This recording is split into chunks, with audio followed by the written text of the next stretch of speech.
Hello and welcome to Crazy Canuck Trucking. I'm David, the Crazy Canuck, and I'm Bridget, the Size Matters Dakotan. Together, we're going to spin some yarns about trucking.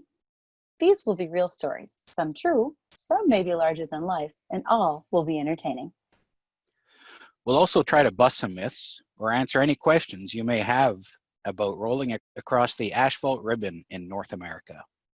So please turn up the volume, tighten your seatbelts, ignore those around you, and if you're driving, please don't become one of our stories. We are 10-8.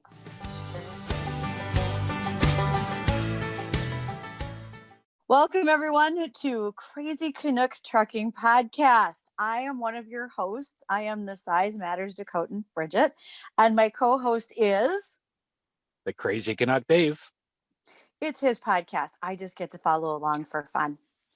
So today we are at episode 10. Ladies and gentlemen, I'm not sure if you thought we'd make it this far. We didn't know if we did. So congratulations. It's episode 10.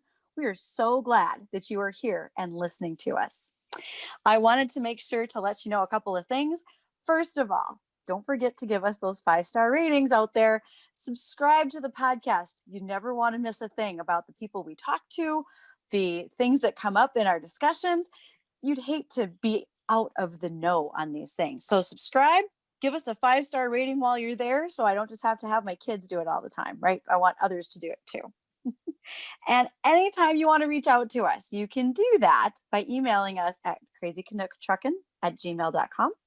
You can use the very same handle on Twitter or Instagram and reach us directly so that we get to make sure to voice your thoughts, your stories, and your interview suggestions. So that's housekeeping for the moment. What am I forgetting, David? And who's our guest? Well, we have a 10 code to go over today. I think you had a 10 code for me today, Bridget. I think it applies to what we're going to say. It does. I'm going to use the 10 code of 10.5, and that means relay message, because as you introduce our guest today, she's going to bring us a message that we want to make sure more and more people hear. And so listen to the podcast, share it with others, tweet about it, give us a 5-star rating, but just remember 10.5 today, relay the message. So is it a coincidence that on the episode 10, when we didn't know if we'd get this far, we have somebody to help us deal with mental issues? Is that a coincidence? No, we're well planned and thought out. Yeah, okay. Yeah. So, that's a lie, but so our guest today is somebody I'm quite familiar with, and I hope everybody else can become more familiar with, because she is a therapist that I credit with saving my life, helping me remember who I am. Her name is Sylvia Marusyk. Welcome to our little podcast, Sylvia. Thank you, David. Thank you, Bridget. And David, you saved your own life. I might have had a hand in helping guide your way a little bit, but that was all your work. And it was really a privilege to be with you on that journey, that's for sure. Tell us who you are and what you do so our listeners can understand who we have on with us today. Please, because I'm kind of new in this. I'd like to know more. Great. Okay. Well, so I'm an occupational therapist by training. I'm retired from healthcare. And over the last almost 20 years now, I've been developing my career as a professional speaker. And the reason that I guess, some people would say that I fell into this by accident, because in some ways that's kind of how it looked. I'm not trained as a professional speaker. I just have a passion for the things that I'm very passionate about, which is what I talk about. So I started doing presentations for the clinic where I was working at the time, where David and I met. And whenever there was a request for a presentation related to health and well-being, it seemed that either the request got pushed off to me, or it was something really interesting and tantalizing, and I really wanted to sink my teeth into it, and I would volunteer. And very shortly after doing this, I got picked up by a national speakers bureau and now speak internationally on these topics, which are all health and well-being related. And some years into this, I was offered my own radio show on CJOB, and I did that for a year. It was called Happy Hour with Sylvia, and it was all about topics related to health, happiness, well-being, and that covers all the spectrum of well-being, from physical to emotional to spiritual to psychological to emotional to social and so on. I've loved every moment of that. When I am in front of a crowd, nothing matters. The most horrible things can happen to me in my life. But when I am doing that, I have no experience of anything other than being in that moment and in that beautiful energy of people open and ready to hear what could make their life better. And so what I quickly discovered is that I did not fall into this accidentally. I fell into my purpose. And I am convinced beyond a shadow of a doubt that this is what I am on the planet to do. And the opportunity to make a difference, as corny as this is going to sound, is everything to me. And David knows that. David's, been with me through lots of interesting times in my life, and we've worked together and we've collaborated on things together. David, it is it's exactly what I'm saying. This is my purpose. So, Bridget, if you get annoyed with me for starting a podcast, I'd say part of the reason is because of Sylvia. So look at Well, Sylvia and say, like, she helped me, and what has been mentoring me, and it's like, David, you got to do this. But I don't think she expected me to do a podcast. But before COVID time, I didn't even think about doing a podcast. Didn't even know what it was. Yeah. but I really think, though, that just listening to Sylvia, and I may or may not be internet stalking you while we're doing this. Please do. That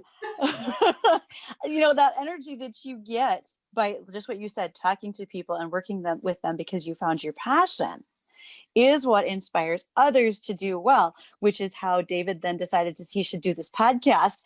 And again, he just knows I talk a lot, so that's why he wanted some help. So, beautiful. Look, we all landed here for various reasons. Right. But none of this is by accident or coincidence. Yeah. We don't believe in that stuff, hey, David? No. Okay. No, a little bit more background. I was at this rehab center trying to get back to work. I talk about this in my speeches that I've done, different presentations. And Sylvia was somebody walking across the room and saw me on a treadmill, and she was like, I see you, got you. And then later on, she came up and put her finger on my chest and said, you need to remember who you are. And I had a really bad experience with another therapist at that place. And Sylvia was one of because my regular, what did you call her? The regular program leader for me wasn't available. So Sylvia came in this meeting with myself and one of the other program directors. And I was ready to leave, ready to quit. And then Sylvia ended up volunteering her lunch hour once a week to spend time with me and therapy and talk to me. So that's kind of the background. And Sylvia said sometime during that time, David, you need to keep spreading this message, because she'd seen the effect it had on other students or other people in the rehab clinic with me. Yeah. Once I remembered who I was. So it was a pretty dramatic turn. I know Sylvia told me that she didn't think that she and all of the other people in charge there never thought I would graduate from the program. No, because we never thought you'd get back to work. Yeah. And that was not us being pessimistic. That was us being realistic. That was us looking at the level of disability that you had and believing that trucking was not for you.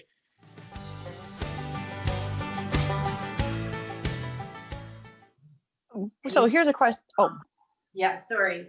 that's okay. That's okay. But as from the beginning, as you were talking, the question that immediately popped up for me, though, Sylvia, is why? Maybe it just appears this way to me, but you have a very big passion for helping folks who are doing over the road trekking. Do Yeah. you think that you specifically target that group, and why? Or do you think it just appears that way to me as an outsider? I haven't specifically targeted trucking, although I have spoken to people in the trucking industry. I've done presentations on stress, and I've done them across Canada. I haven't worked in the US with any trucking organizations.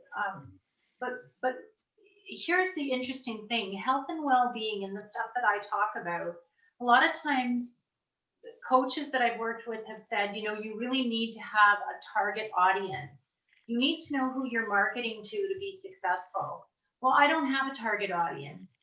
I don't have a target age group. I don't have a target audience. I don't have a target occupation, because there isn't a human being on the planet who isn't living with the effects of stress, which is our biggest health epidemic, which leads to, but is also a byproduct of mental health issues, right? So there isn't anybody for whom the messages that I share isn't relevant.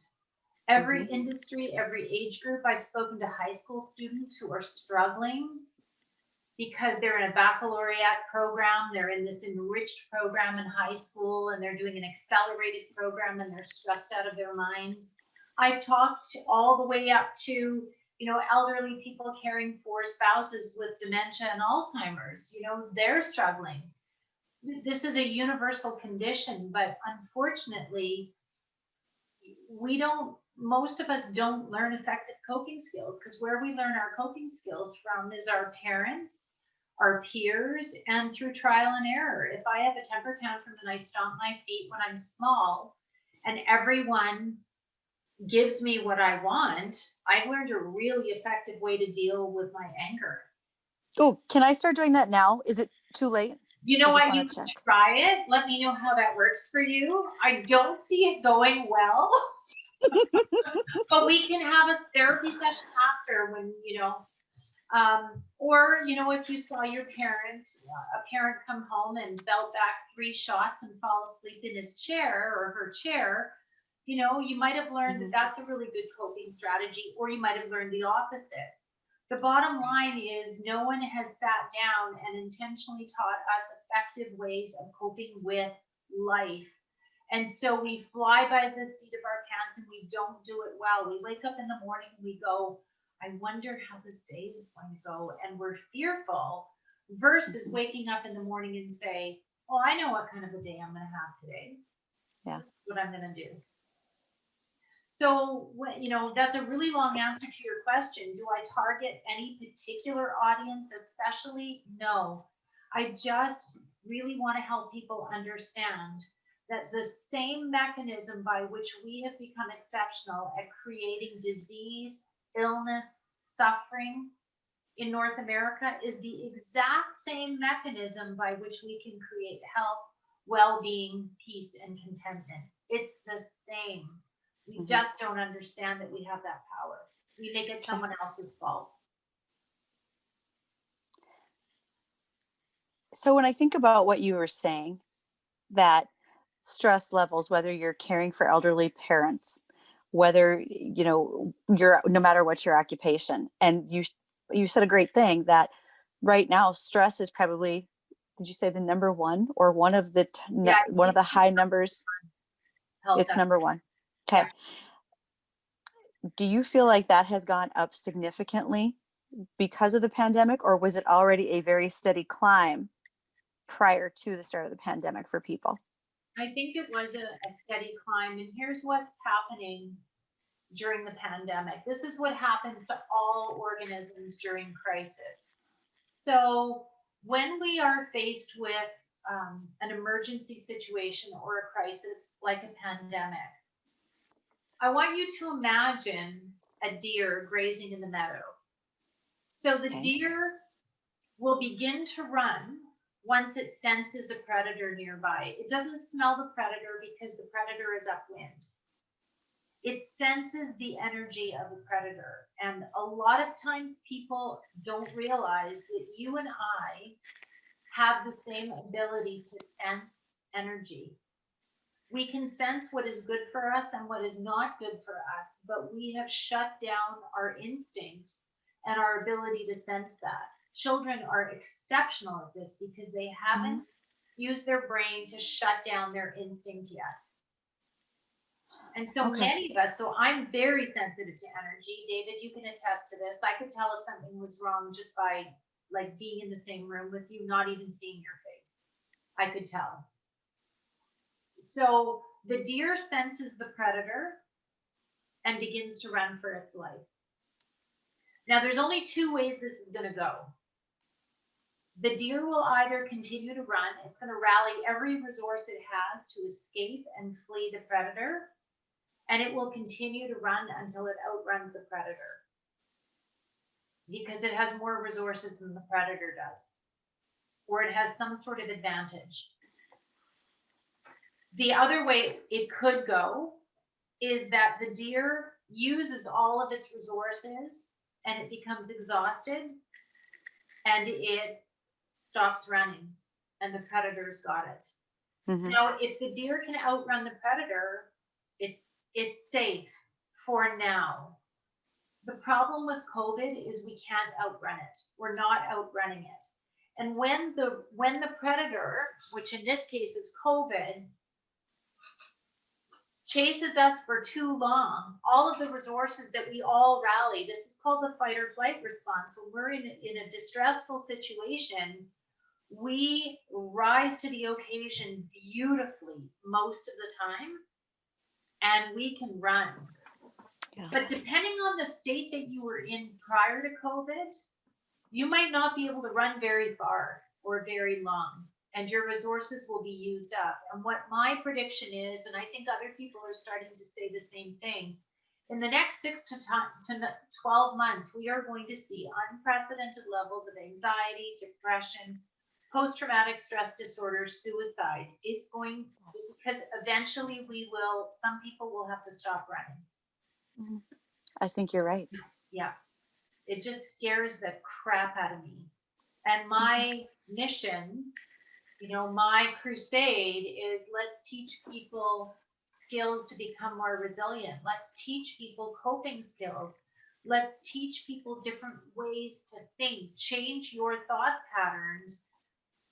And let's throw everything at them that we can to teach them how to use their mind body to create well-being instead of disease, illness, and suffering, because that's the direction many of us are headed in. So, when the stuff that I talk about is really my goal is to help people create a foundation of well-being that is like a parachute, so that when you fall during the time of a crisis, you'll be able to bounce back.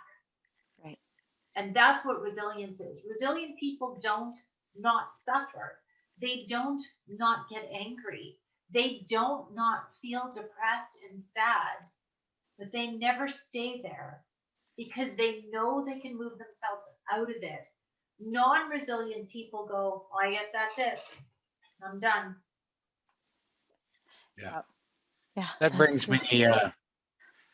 me to something that shortly after I got back to work, I was full of all this knowledge and I was excited to be back at work because it wasn't looking like I should be back to work. And but yet I was somewhat afraid because it's unknown. How am I gonna, I could do all the things with the rehab that I had done, and I passed all the tests for rehab, lifting 100 pounds, doing all these different things, but what's it translate to in real life? And I had a day that I was traveling down into North Carolina, and I was on a 2-lane road, no shoulders, and a pickup truck came halfway into my lane, and I swerved as far to the side as I could. And I didn't know if the guy'd even hit me or not, but it felt like he might have hit me. I had an empty trailer, empty equipment trailer, and it took me a half a mile to find a place to stop, and he didn't. He kept going. And I was only a couple of miles from the plant that I was picking up at, so I look at my trailer and look at my truck, and I can't see where he hit me at that point. So I go down to the plant, go to pick up, and as I'm taking my trailer apart to put the excavator on, I find mirror pieces and scratches on my trailer from this guy. And I'm thinking to myself, because I just went through 15 weeks of training with Sylvia and with everybody else, and I'm like, okay, like I'm gonna handle this like Sylvia. I'm gonna be able to manage this stress.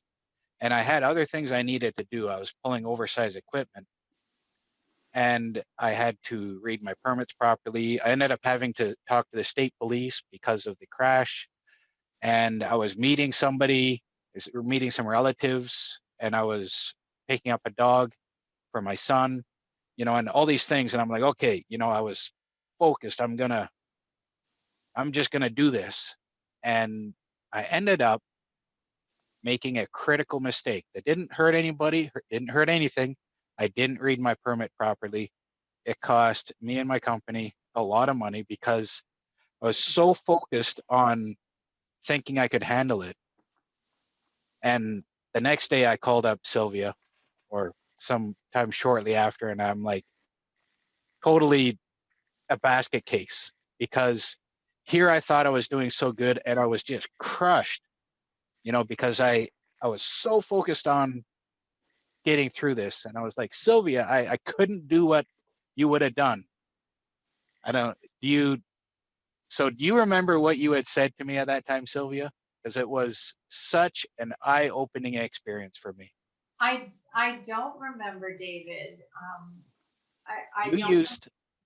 used the analogy of, if you get hit in the mouth and you've broken teeth and you've split your lips and you're bleeding, what do? You just continue on like nothing happened, like, oh, I'm gonna finish my day. I mean, yeah, hockey players will do that. You get stitched up on the bench and you keep going, right? Football players. But in real life, Mhm. what do? You gotta stop. You gotta take care of yourself. That was such an eye-opening thing for me, because you said to me, David, I wouldn't ever do that, what you just did. I would have found a safe place and parked for the rest of the day and took time for me. Yeah. So you can explain that a little bit better, Sylvia, because Yeah, that totally checks out. I don't remember the words that I used, but that is certainly a consistent message, because here's the thing. Your issues live in your tissues. So when you pretend you're fine and you swallow what's going on and you don't honor yourself enough, like, think about that, David. If that had happened to, one of your children driving, and they had that situation occur, that's pretty frightening. If that had happened, you would have said, whoa, you need to just take a minute. Like, you need to just stop what you're doing, regroup. And I'm going to give you the science behind why this is important in a moment.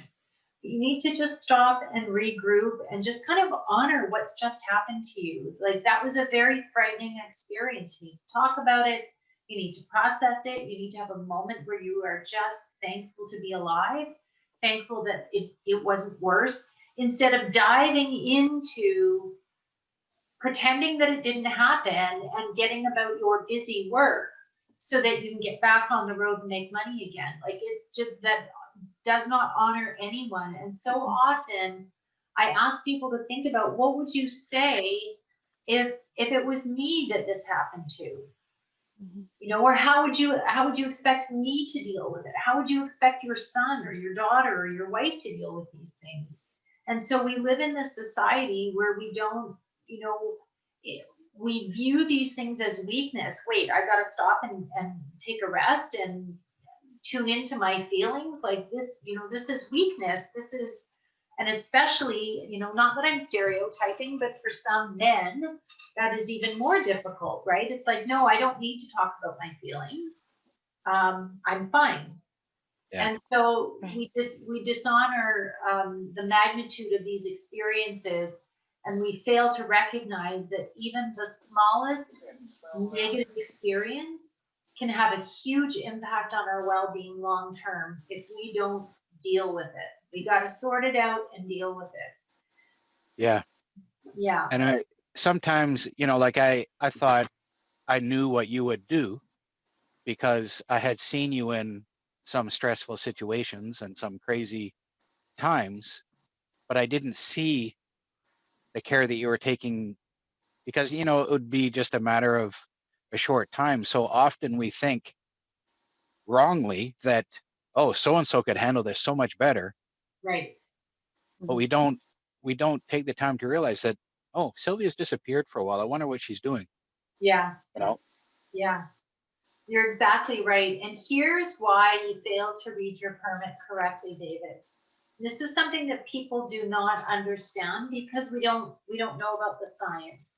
When you are in fight or flight, when you are stressed and preoccupied, the brain is divided up into lobes, and the frontal lobe, this part here, is responsible for problem solving, creative, troubleshooting, time management, being organized, being planned, being safe. Okay, that's this part of the brain. Now, when you are in fight or flight, you're stressed out, you're upset, you're distressed about something. This part of the brain does not get blood flow. This front part does not get blood flow. The blood flow goes back to the primitive brain, which is designed to help us run or fight. It's designed to help us survive the enemy. Now, for us, the enemy isn't usually what it would be, what it would have been for us during caveman days, or when we were let me just say ancient humans. That's when that fight or flight response sort of became apparent, right, for our caveman ancestors. Now, back in those days, we had a threat, a real physical threat intermittently. The biggest threat that you and I deal with right now is our own thoughts. Rarely is there a predator standing, looking right at us, ready to eat us. Rarely, when the boss says, I want to see you in my office at 3:00, is it going to be a conversation at gunpoint. It's our thoughts, it's our fears that are the biggest threat to our well-being. And fear is based on something that we believe is going to happen, not necessarily on reality, right? So what happens to us is that when we are in that fight or flight response, the frontal lobe, which helps us troubleshoot, problem solve, be organized, be logical, and all of that, is not getting blood flow, so it's not operating. So that means that you and I, when we are stressed, are simply looking to survive. What that turns us into is selfish, self-motivated, single-minded, and unsafe creatures, because the only thing we have on our mind is saving ourselves. It means we do not cooperate with people. It means we have no ability to be creative and problem solving. It means we have no ability to handle all kinds of stimulation around us. We are single-minded, focused on one thing, and that is getting out of here, running or fighting.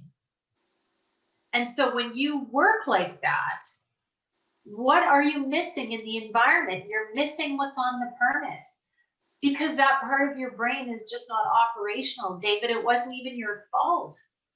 The only thing that we can say is when you know better, you do better. So when you understand that when you're in fight or flight, the critical part of your brain doesn't work, that's going to help you read the permits, get organized with your load, figure out what your next steps are. that part of your brain isn't operational. So you need to get out of that fight or flight response and into the parasympathetic nervous system, which is where we rest and restore.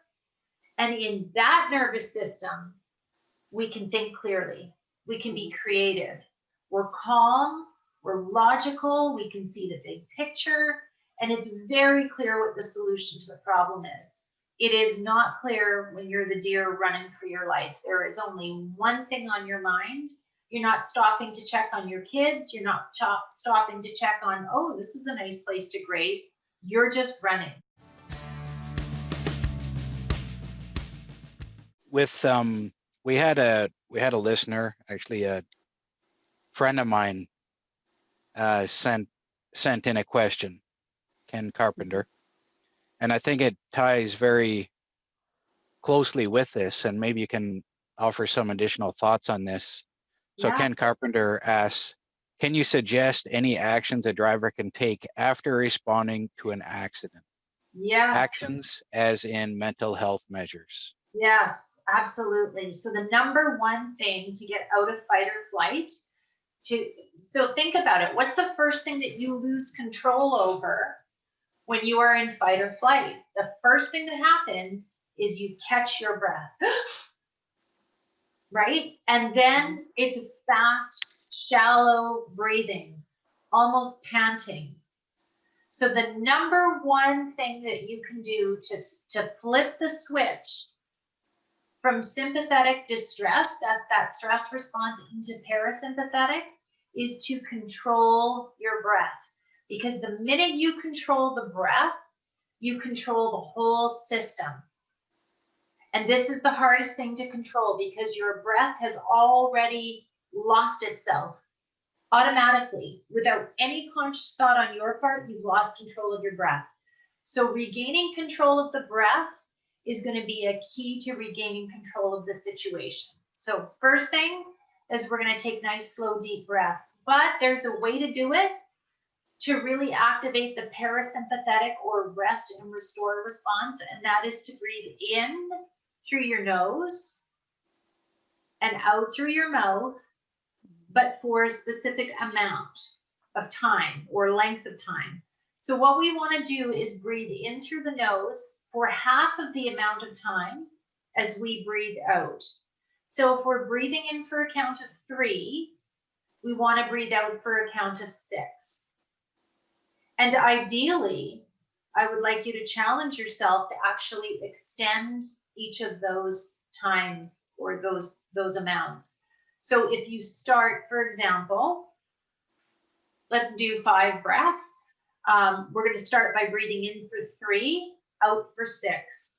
Then we're going to breathe in for 4, out for 8. In for 5. Can you visualize what's going to happen?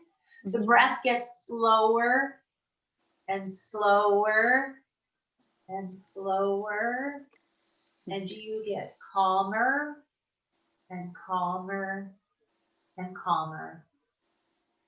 That's the first thing you need to do. The second thing you need to do is not pretend that what just happened, what you just saw, was nothing. You need to talk to people about it. You need to debrief about it. You need to say a prayer for whoever it is that you are afraid may have been hurt. If you believe in that, you have to say thank you to yourself, to the universe, to the creator, whatever you believe in, that you're safe. You have to remember all of the things that happened there so that they never happen to you. You have to talk about it and process it and breathe it out. Let all the fear and the trauma and the terror of it go. And the more you talk about it, the less terrifying it is. Right? When we talk about what's really horrifying, it takes the power out of the experience. Now, some of you will have access to an employee assistance program where you can have free counseling. There's not too many things in the world that are free, but free counseling is free. So please talk to people. The most courageous thing in the world that you could possibly do is seek out someone to talk to. We often think that it's cowardice, right? Why don't we need counseling? Like, I can take care of myself. Do you know, here's the beauty of going to see someone, a professional, the beauty of having the courage to do this. We, in our lives, we're all in the middle of our own forest. And there are times when you are walking through the forest of your life where it is so thick and so dense you cannot see a way out. You're literally stuck. You look up and the canopy of the trees is so thick, you don't know where the sun is. You don't even know if it's a blue sky or a cloudy sky. That's how thick your forest is at that moment in your life. But a counselor is above the forest, and the counselor can always see where you need to go to get out. And they can say to you, David, if you go 20 paces to the left and then make a hard right and just keep walking, you're going to be out of the forest in 15 minutes. Don't give up. I'll be with you. I'll stay with you. I'll walk with you. But I can see where you need to go. You can't see it because you're in the middle of it. So that example, Yeah. sorry, Sylvia. No, please go ahead, Brittany. With that example, that really leads to another question that I think you're answering right now for someone who sent it in. And that was, after a really long day, what can a driver, and I'll be honest, whether you're an over the road driver or just long passenger rides in a vehicle, I think too, Yeah. what can you do mental health wise to keep your mental health in check? And I hear what you're saying about using that counselor. Yeah. Any other good coping skills and mechanisms you might suggest? Yeah, absolutely. You know what? Every act of self-care is an act of self-love. So when you think about it, you know, somebody's just like, imagine it's your child getting out of the vehicle. What's the first thing you want to do is you want to take care of them. You must be hungry. You must be tired. You must need someone to talk to. You must have been lonely. How can I help you? What can I do for you? So I want you to imagine viewing yourself that way and getting out of your vehicle and doing absolutely everything that you can to shower yourself with a little bit of self-care. And I'm going to ask you to really consider doing some things that you probably don't want to do, but you might advise your child or your spouse to do. Like, for example, get some exercise. We need to get some endorphins happening, because if you've had a difficult day and a long ride and it's been lonely or stressful, you've got a lot of cortisol in your body and we need to get rid of that. So, like, literally a 15-minute walk is all it needs to be, but please go move your body. When you take care of your physical body, because we are a mind body, these things are not separate. Every single thing you do to your physical body affects your mind, for the better or worse. And everything you do to your mind, everything you think, affects your body immediately. So when one of the things that I used to tell David about a lot in the program is we don't just deal with physical rehab. You can't just work on one part of you and hope the other part follows suit. We need to care for the mind and body. They are one entity and they influence each other constantly. So we need to care for both. So, it's really important to get some physical activity, to get into the sunlight if you can. Vitamin D has been proven, absolutely proven, to be necessary for us to maintain our mental health. It's absolutely critical. We don't get enough of it in this northern hemisphere where we are. We don't experience enough vitamin D. So it's really important to think about whether or not you need a supplement. That's something you should talk to your doctor or pharmacist about. I'm not going to promote that, but I am saying you need vitamin D. So let's get some sunshine. Let's get out in nature, which is where our primitive brain feels the most at home. The primitive brain does not recognize the colors we see indoors. These are not real colors. These are not the colors of nature. Right? Our primitive brain does not recognize sharp angles on windows and doors and desks and furniture. Our primitive brain recognizes and feels the most content in nature. It's what's the most familiar to us. So getting outside, getting a brief walk, moving your body, getting some endorphins happening, and then feeding yourself healthy food, not junk food. Your truck does not run on hairspray, right? You cannot put hairspray in the gas tank. So, so don't put fake food in your mouth. You know, and if you have to put fake food in your mouth for whatever reason, never do it after a stressful time. Please keep in mind also that sugar activates the fight or flight response. So when you consume anything that's high in sugar, you are artificially putting yourself into a state of fight or flight. You are actually contributing to disease, to symptoms, and to suffering. It might taste good, but it is absolutely dangerous. Mm-hmm. So get out of your truck, get some air, get some movement happening if you can. I don't care how brief it is, 5, 10, 15 minutes, anything is better than nothing. Engage in some self-care activities, like really pamper and love yourself up because you've just been through an ordeal. And if you could imagine what the best thing would be for you coming out of a situation like that, wouldn't it just be to have someone say, I love you, I'm so happy you're here, hug you, feed you, take you for a walk, draw a bath for you, like all those self-care things that maybe you don't have someone in your life to do for you, but do them for yourself. A little bit of love, like you've been through a tough day and it's okay to acknowledge it. What's not okay is to pretend it didn't happen and to just swallow it and suck it up because those issues will live in your tissues. So those are the really important things, and talking about what you've experienced. And it might not be your spouse that you can talk to. They may have heard it all. They may not be interested in hearing about it. And, you know, Rollo May is a psychologist who said there's no greater gift that one human being can give to another than that of understanding.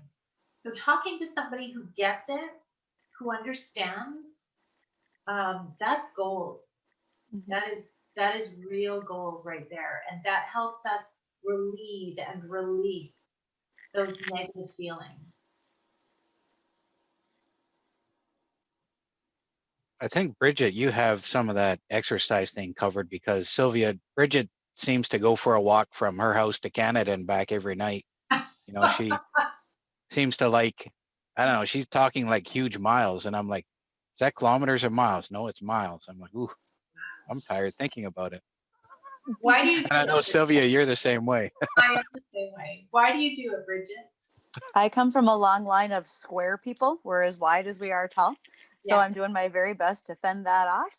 Yeah. I eat like a linebacker. So that's, you know, cause and effect. I got to kind of balance that.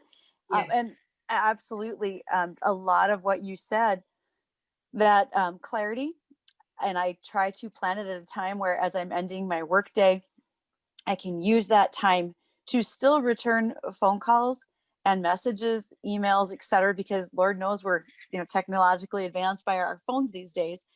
But it enables me to walk away from those square edges of my desk and my office and take things in a different perspective. So yes, I do that a lot. I think that's beautiful. And, you know, so many people, I'm just going to say with incredible love and respect for everyone who's listening, so many of us lie to ourselves. And again, I'm trying to buffer this as gently as I can, but not really. We lie to ourselves and we say, I don't have time. I don't really care what job you do. I don't really care how many things you got going on in your life. I have heard every excuse that you could possibly imagine, including I can't exercise, I have children. I was not aware that children were a disability. When my children were small. Sometimes. Right? When my children were small and it was my time to exercise, I let them know very clearly, like, if you're bleeding or there's a limb hanging, come and interrupt me. But if you are coming to interrupt me, you must get into the basement, pick up a weight, get on a mat, do some jumping jacks, do some exercise with me if you want to talk to me. We're doing this together or you're not interrupting me. And I found creative ways. You know, we had a swimming pool. So when the kids were in the pool, I would drag my exercise bike up 2 flights of stairs, carry it out onto the deck, and I would ride on my exercise bike while they were in the pool where I could watch them. Mm-hmm. Like, stop making excuses. I say with love and respect. Sitting is the new smoking. If you're sitting in a truck all day, you are a ticking time bomb. I'm sorry. I'm not gonna mince my words here. Save yourself. Do something for your own well-being. Look at Mm-hmm. how you treat the people you love. You want better for them. Want better for yourself. Don't accept the lie that you don't have time. That is a lie. I say this with love. It's a lie. Yeah. Can I get a little more passionate about that? Mm-hmm. Mm-hmm. But we're starting to get a little short of time, Sylvia. So But it's not finished, this David. you and I will never be finished. I No, know that. no. So we have this listener, Trucker T. He sent us in a question. Okay.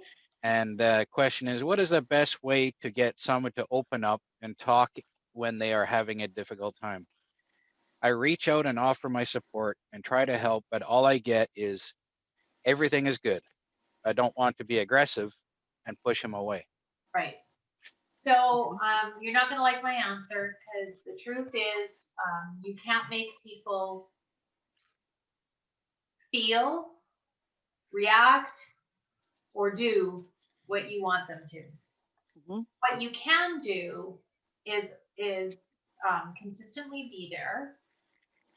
And sometimes it depends on who you're talking about. So I find with young people, particularly teenagers, if you sit down and try and have a conversation with them, they will shut down. But if you're raking the leaves together or shoveling snow together or going grocery shopping together or driving in the car together, you are more likely to get them to talk because you're not sitting eyeball to eyeball. Or, you know, whatever it is, kicking a soccer ball around, whatever it is, painting a fence. If you do an activity, they are more likely to be able to share and to open up. I also find that asking open-ended questions, is everything okay? That's an open-ended question because it doesn't require a yes or no answer. Are you okay? Is a closed question because the answer could be yes or no. So an open-ended question, is there anything I can help, or no, I guess that can be a closed question too, but you know, asking open-ended questions, how are things going? Yep. You know, that kind of question sometimes will allow people to feel like they can talk. Another thing that works really well is confiding in someone first and Is saying, hey, you know, I wondered if we could grab a coffee. I could use a friend. And sometimes when you share, they will say something like, oh my gosh, you know what? I know exactly what that feels like. I had that experience too. Or that's exactly what's going on for me. So yeah. it's you know, it's really this is something that I said to advice I gave to David once when he said to me, I have this situation I'm dealing with. I need to go talk to this person. I'm afraid to say the wrong thing. How do I know what to say? And I don't know if you remember this, David. I said, leave your brain out of it and let your heart speak because your heart always knows the right thing to say. And so when we think too much about how to get someone to open up, what can we say? How can we do this? How can we help? Sometimes the brain isn't the right thing. It's not the right tool for the job. It's the heart that, you know, people can feel the energy or the electromagnetic field of your heart within a 10-foot radius of you. So when you have a negative emotion towards someone, they feel it. Energetically, they actually feel it. This has been proven. So the heart maps center has done all of this research on the heart.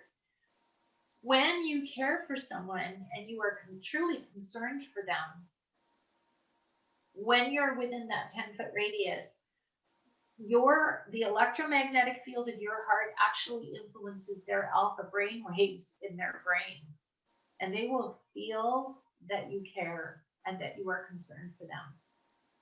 And so that's always going to be a little in with people if they're willing to share. And some people, honestly, guys, they just don't have the words. They don't know what's wrong. They have no words to put to why they're feeling the way they're feeling. And so for the person who asked the question, I feel your longing to help, your wish to help. Sometimes just being there is going to be enough. You don't have to solve the problem. You don't have to fix it. Sometimes just being there is going to be enough. And, maybe you can have some peace in that. You might not be able to fix the problem, but you might be able to let that person know that they'll never have to walk alone and deal with it. Because, when you think about it, guys, what's our purpose on this planet? We all think we're here for ourselves. We're not. We're here to walk each other home. That's what we're here for. We gotta walk this path, but because we are social creatures, we're humans, we live in societies, we're actually here for each other too. So sometimes just letting people know that you're there is enough to give them some peace. I love where your heart's at, that you really want to help this person. I hope that some of those suggestions help. I think they really will, because all of us find us in that situation where we just don't know the right thing to do. Yeah. And we absolutely need a little guidance. And sometimes you're right. It's not about the words that you say. It's just about your presence. And we forget that because we're all very verbal, even the introverts. And I can't be around them because I don't know what to say.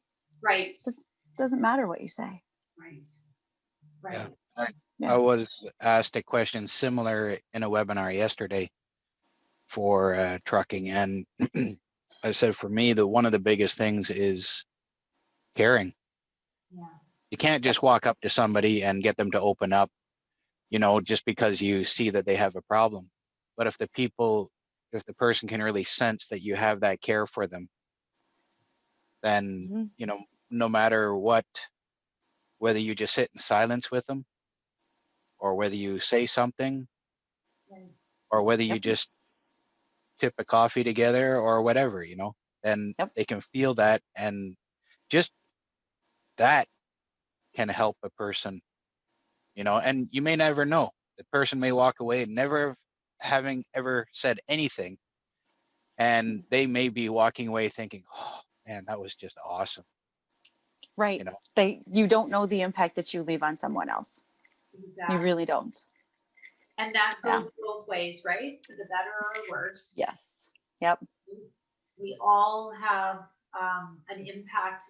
People are left with an emotional reaction to our presence, right? So what is that? Is it positive? Is it when I know David's coming to work, I'm excited and happy? When I hear David's footsteps down the hall, I'm excited and happy. When I find out he's back from holidays, I'm excited and happy, or am I fearful? Whenever I have Sylvia on, I'm more excited. That would be true. That would be true. So Bridget, I think 10.5 was a good 10 code today. I was just going to say, I'm going to use 10.5 and relay this message as much as I possibly can. Yeah. Oh, that's beautiful. So Bridget is going to say goodbye and sign off. Okay. But Sylvia, this has been just fabulous meeting you. And I look forward to hearing other things that you have to say and working together. Maybe on a day where I'm not trying to be dual role, but I like I love what you say. Thank you. Oh, thank you. I'd love to come back. Like anytime, guys. That would be fun. Yeah. Thank you. Have a good day, Bridget. Thanks again. Thanks, you guys. Bye-bye. Bye. Bye. So to everyone who tuned in today, or whichever day you were able to listen. Thank you for making it this far with us. Please contact us for any stories you may want to share. You can be anonymous if needed. Please share, give us 5-star ratings, and stay tuned for more stories. Thank you to Jesse James Dupree and Dixie Incorporated for letting us use their song, It Didn't Fall from the Sky, which, if you haven't listened to it, it's great fun. I really kind of love it. And thank you for listening to us. Thank you to Jesse James Dupree and Dixie Inc. for letting us use their song, It Didn't Fall from the Sky. I appreciate every one of you that is listening, rating us. Please send in a story or comments. And thank you very much to our fantastic editor, Big T. Y'all have a great day. Be safe. 10-7.